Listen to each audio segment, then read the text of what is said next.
So now I will move on to this topic. So that is rapid thermal processing. Now look at this diagram. Using this diagram, we are going to discuss how this process is utilized and how oxidation is performed. I hope you guys know already the oxidation. So oxidation is nothing but we are going to use a silicon wafer Si.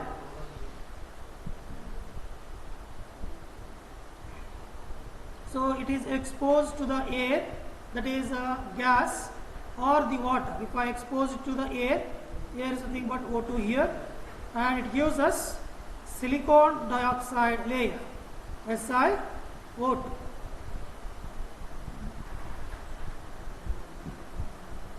So this is what we are going to do in thermal oxidation. Take Si and mix with O2 and obtain SiO2, that is silicon dioxide, which is nothing but oxidation.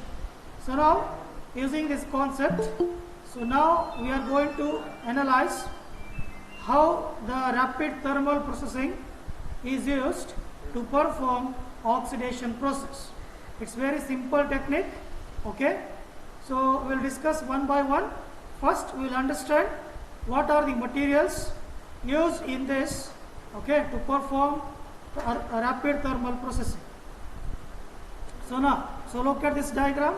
So what it consists of? So first thing, it consists of a reflector.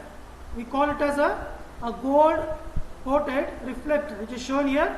This is a gold coated reflector which is used to prevent the radiations, emitted by the lamps. So these are called as lamps here, which is shown with the circle, okay. We call them as a lamps.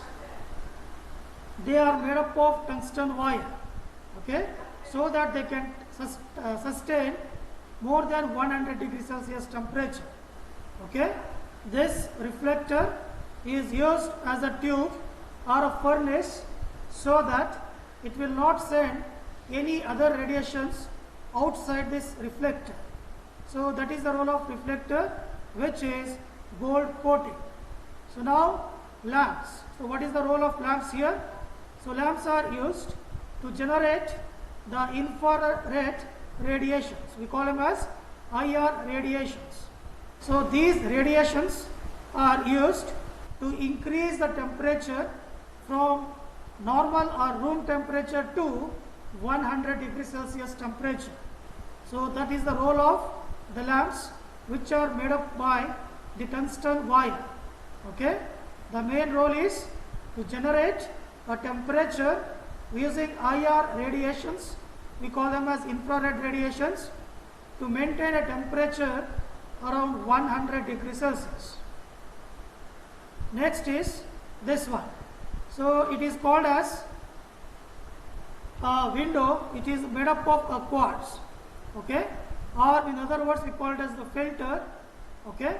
This is a window, a quartz window, so which is used just to pass the radiations or the temperature, okay, towards this silicon wafer, okay. This is a silicon wafer which is placed here. So here the role of this window is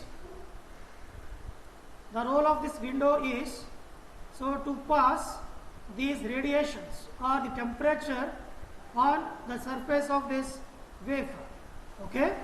So based on this quartz window, okay, it gives a uniform distribution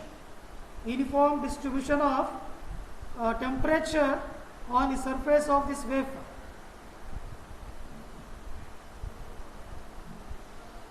So now this is a silicon wafer. So now what I want, we want to perform thermal oxidation. So now this wafer is placed on a stand. We call this as a stand, which is here. This is a stand which holds the wafer, okay. We call it as a wafer stand, and this is nothing but an IR parameter. So which is written here. This IR parameter is nothing but infrared pyrometer, which is used to measure the temperature of this reflector. Okay, and this is a silicon controlled rectifier lamp control, also called as SCR lamp control, to control the temperature inside this reflector. Okay, now we have two inlets are there. So this is the gas inlet and this is the water inlet. So here from this we can pump the water into the surface of silicon wafer, or we can send the gas towards the surface of the silicon wafer. So now when the SCR, that is the lamps, are turned on, so it generates a temperature around 100 degrees Celsius and it will uniformly distributed on the surface of the wafer using this quartz window. So as soon as the gas is sent through the inlet, so it performs oxidation process on the surface of this wafer.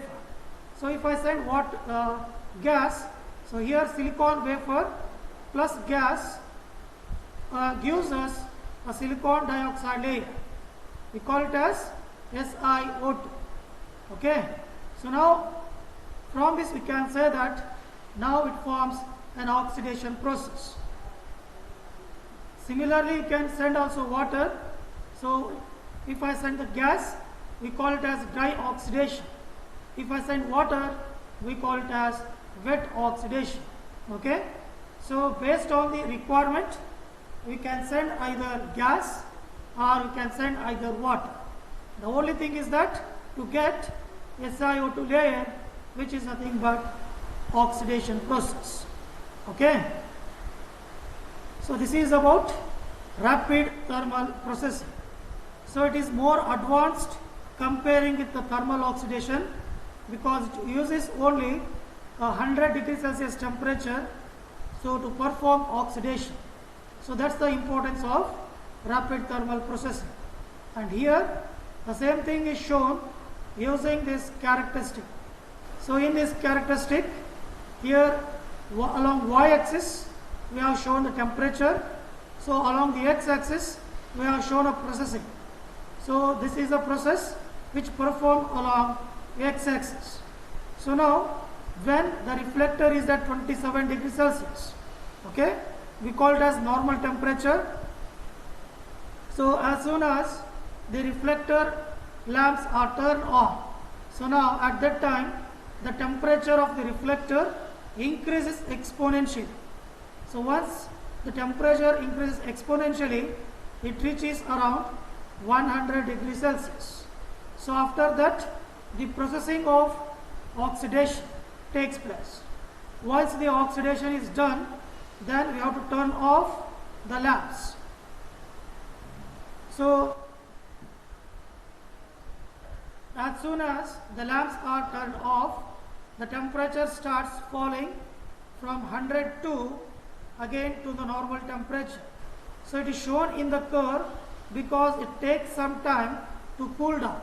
So that's why it is shown in this curve to represent the temperature will cool down after some delay, whereas it increases exponentially but decreases somewhat with some delay.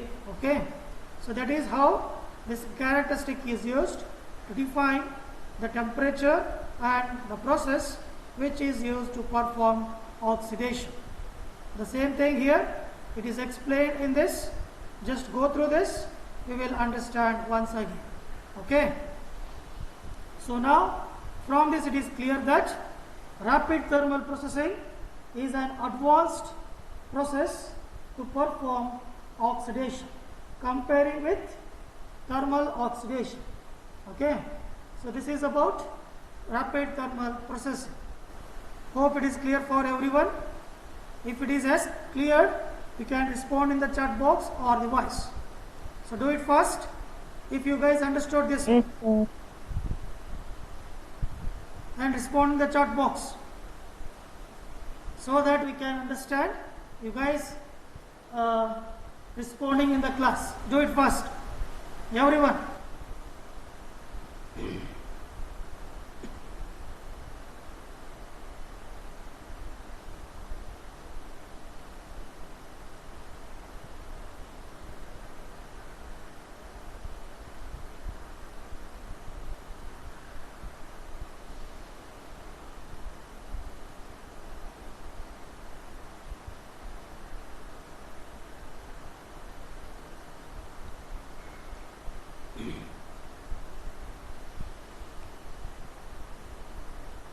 Okay, fine.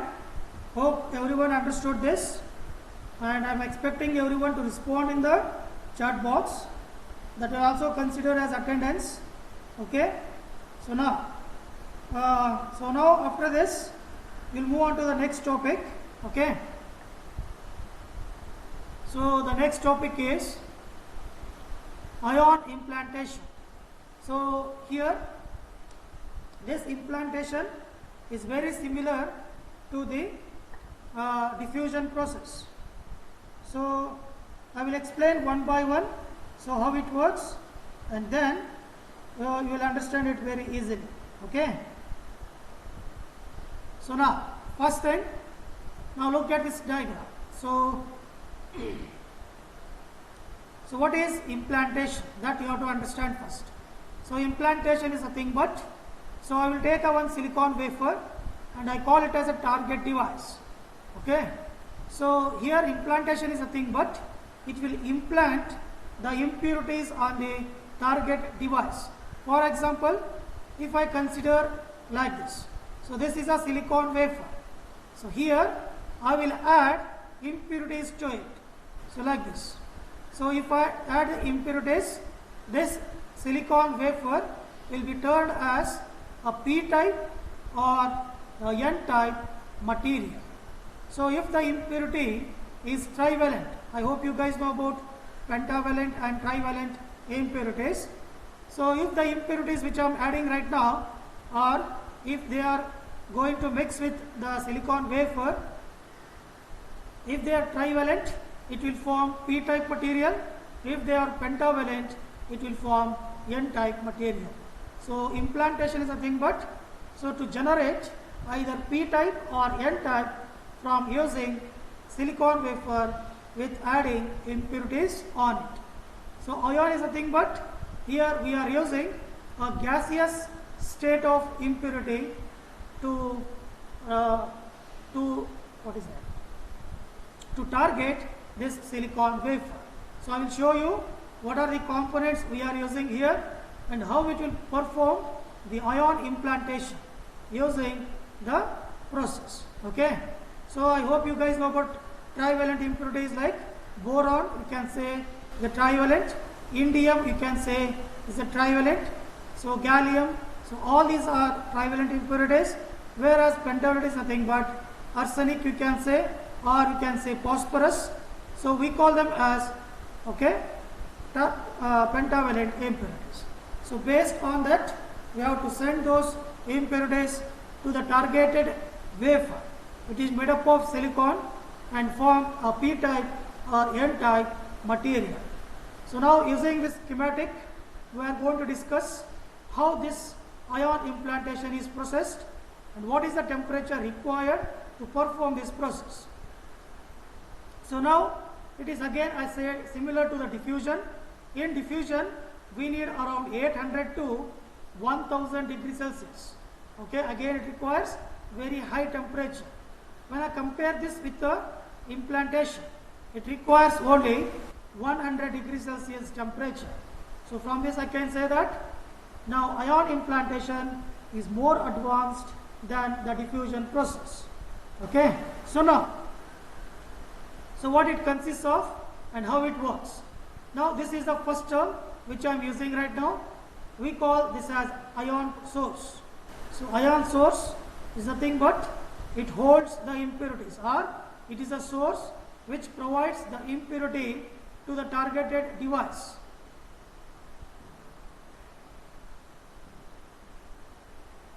So here the targeted device is nothing but silicon wafer, which is shown here. Okay. So now,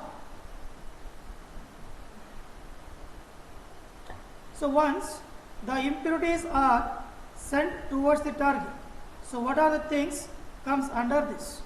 First is ion source, second is mass separator, or you call it as a magnet separator, third a beam accelerator, fourth horizontal and vertical scanner, and fifth this is a wafer, and this is called as wafer holder. This is ion beam integrator using current. Okay. So now one by one I will explain. what is the utilization of all these things? First is ion source. The role of ion source is to contain the desired impurities. Okay. Then it is extracted from the mass separator or magnet separator. So what this mass separator does?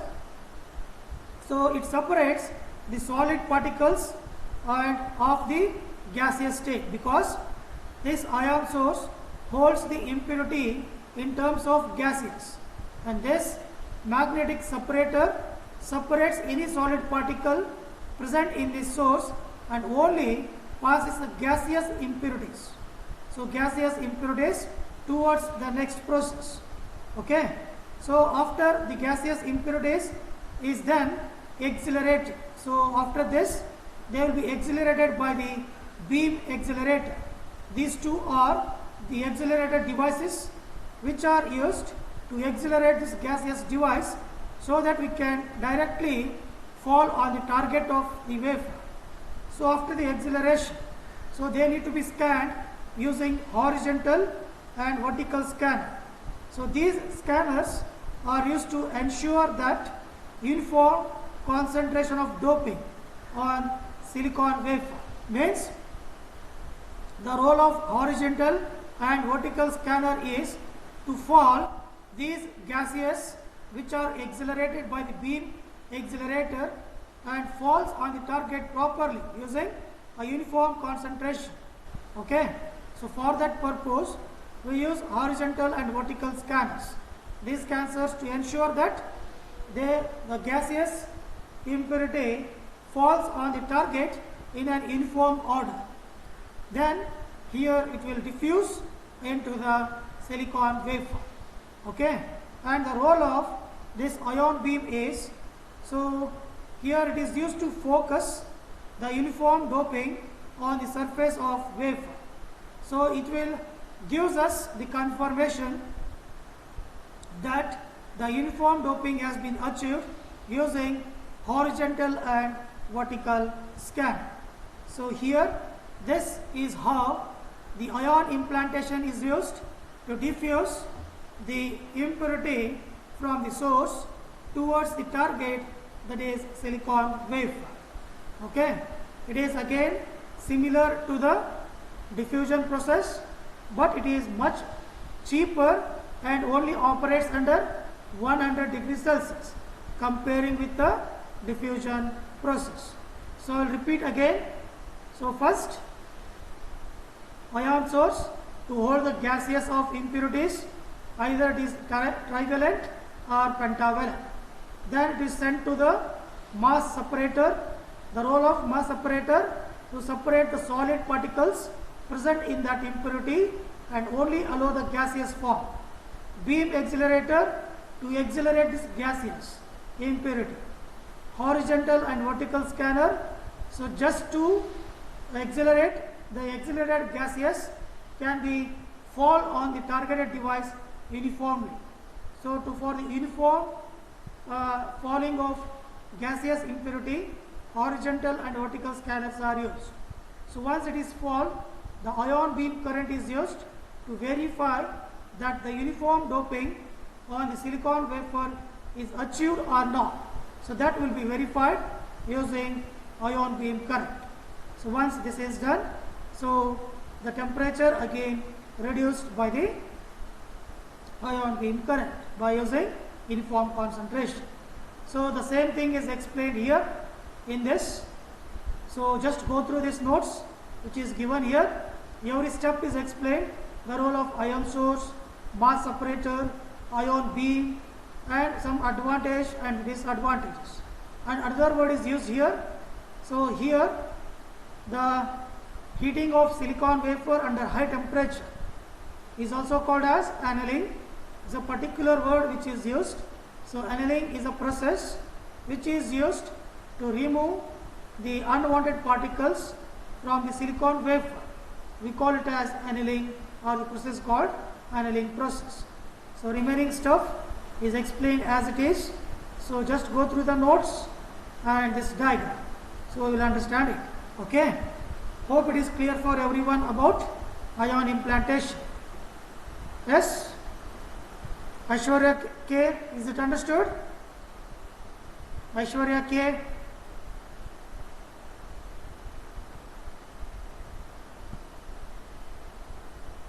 Aishwarya Revankar. I'm expecting Yes, you guys sir. to. Oh, you have to Yes, sir. respond. So next, we'll ask everyone so that you guys heard, listen properly or not. Megha Achalkar. Megha Achalkar. Yes, sir. Oh, understood? Yes, sir. Good. So next, Soumya Saunshi. Soumya Saunshi. She is not listening. Next, Sampath Patil. Sampath Patil. Yes, sir.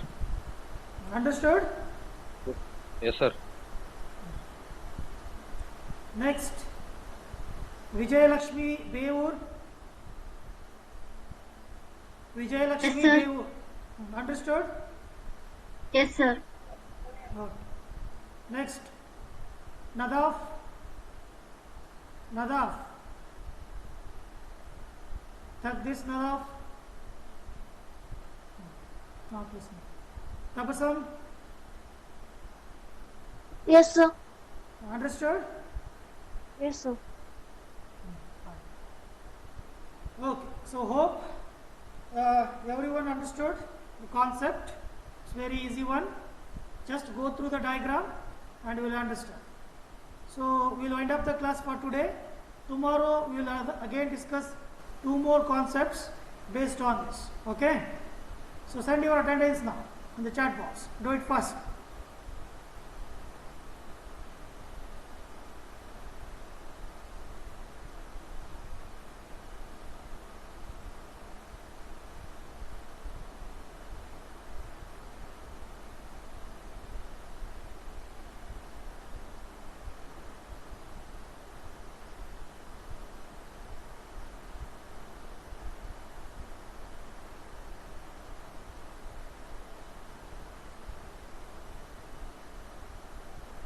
Okay, hope everyone responded in the chat box with your attendance.